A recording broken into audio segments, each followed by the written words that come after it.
you are more into the penetration testing or security testing, look at security or penetration frameworks. There are a whole bunch of payloads designated for other operating systems than Microsoft. So if there wasn't any security flaws in those, we shouldn't have seen them in there. But the way they're implemented, though, it might be easier to break into a Unix box for some various reasons. Might be, depends on the environment and how the IT pros are operating them, of course. But when you get inside the circle of a Microsoft environment, like a company's Active Directory, then we have more dependencies. And I'm not saying it's bad, because we need them. I mean, we have a centralized authentication catalog service. The problem is that when you break into that boundary, you can create a great deal of damage. In the Unix world, it's still more isolated. You break into a box, that's it. Then you need to break into another using some other technique. So we really have to think about this in terms of, even though it's more secure in the fact that it's more difficult to get in, when you do, there are a lot of things. You're inside the boundary, and there's going to be a lot of dependencies. So it's really some workload there for the admins. So we isolate dependencies, just use the least privilege on admin accounts, stuff like that. So that's important. So it's a perfect tie-in to UAC and the use of UAC in our environment. So what is your take on that in the Windows environment? I can make this sound nice or bad. What do you want? The real deal. Tell us like it is. Okay. Tell us like it is. I mean, UAC is conceptually a very good thing that you can run in different integrity levels and stuff. But the way they implemented it, it's pretty easy to go from user. I mean, if you are logging on as an admin and you get decreased privileges because of the UAC, there are many ways to follow the flow of the user and become admin. So it's not working as a secure control per se. But on the other hand, the work Microsoft has done is very important, because from now on, from the Vista, you can actually work as a regular user. In XP, if you want to travel to another country, you couldn't even change the time zone. You had to be an admin, so everybody is local admin. On Vista, it works. You can work as a regular user. Whenever you want to do admin stuff, you log off, you log on as an admin. That's the good way of using the benefit from the work done on the UAC. I think that's going to evolve. I mean, we will probably see more advanced version of it in next upcoming operating system, something like that. It's a good way to begin learning our users not to run as privileged users on top of the desktop. So just keep your privilege as low as possible, and then, just as Mark said, it's not a security function per se, but it helps our user get more mature about this. But the standard user shouldn't even be able to elevate. If he should have that privileges, he should log on as a secondary account. That's it. If you want security. So the Unix side of things has had this concept of elevation for a long time, right? So is there any lessons that maybe Microsoft can learn from that to kind of bring over to the UAC side of things, or no? Well, I think we will kind of get to that point that we have UAC as a security function in the future. What about Linux? We have, you have it nowadays on Linux desktop. I personally use a couple of them on almost daily basis. So there is UAC lookalike function in them. On the command prompt, command line in the Unix environment, you have always to elevate to get to root access or something like that.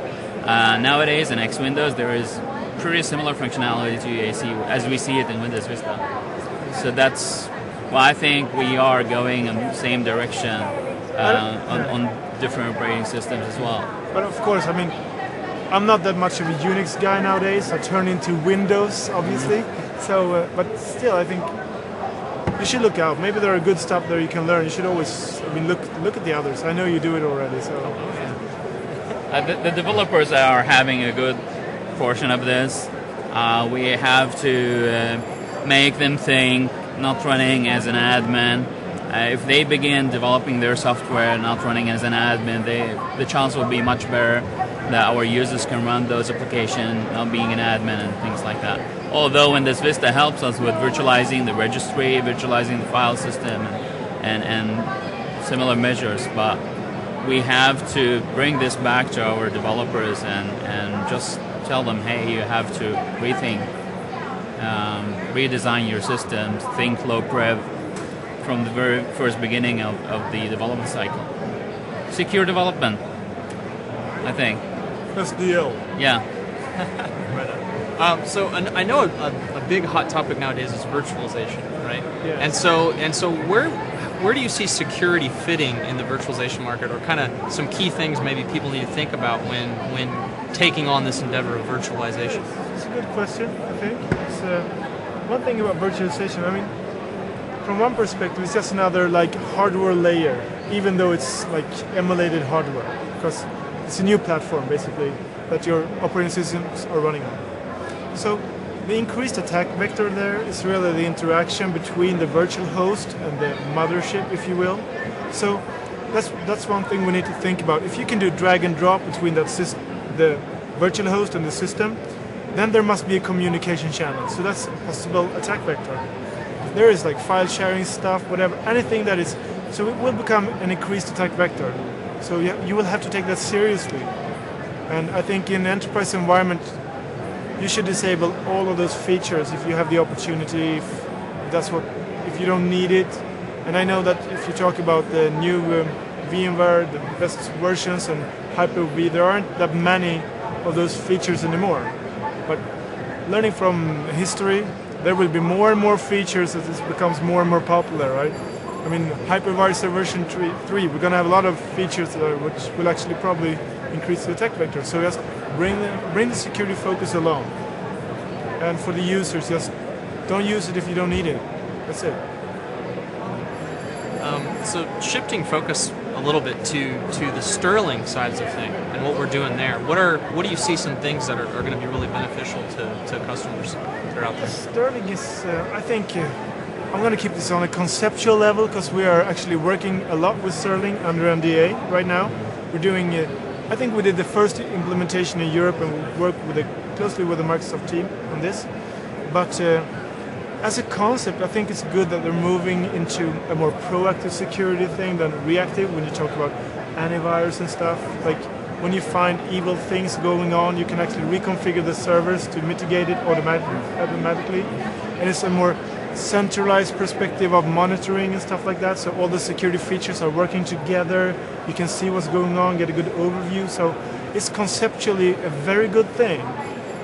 But we're also looking forward to see what it's going to be in the end, because I mean, it's still undergoing a lot of changes. But interesting technology, and for you IT guys out there, I mean, start using it. Look at it, because it's going to be big.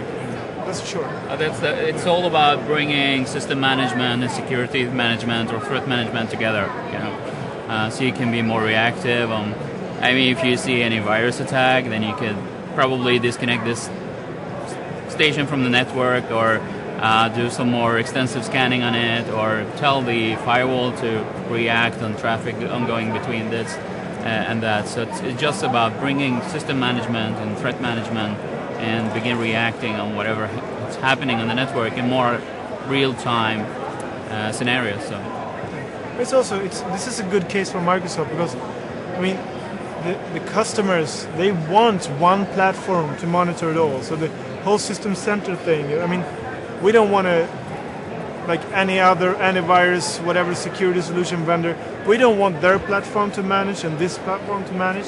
We want to make it easier on ourselves. We want things to talk to each other, work well together. So I think for us it's beneficial. As long as your increasingly stronger position is maneuvered in a responsible way, it's going to be good, really. I mean, bring in network access protection and other functions available already today into that concept. It will be, I think it just will be awesome. Yeah, IPsec, advanced firewall, stuff like that. It's monitored under one central place. It's going to be really, really good. And that place has to be really secure. Because that would be a very nice target. If you can operate that, you own the place. That's a new challenge. Yeah, so it's also the kind of single point of failure perspective. That has to be really protected. So you mentioned a little bit earlier, you switched over to doing more Windows security. What was the reason for that? No, I mean, I was always more on the Windows side from this. I mean, okay, I started, my first computer was a Sinclair ZX81, They had like 1K of RAM. So I mean, I was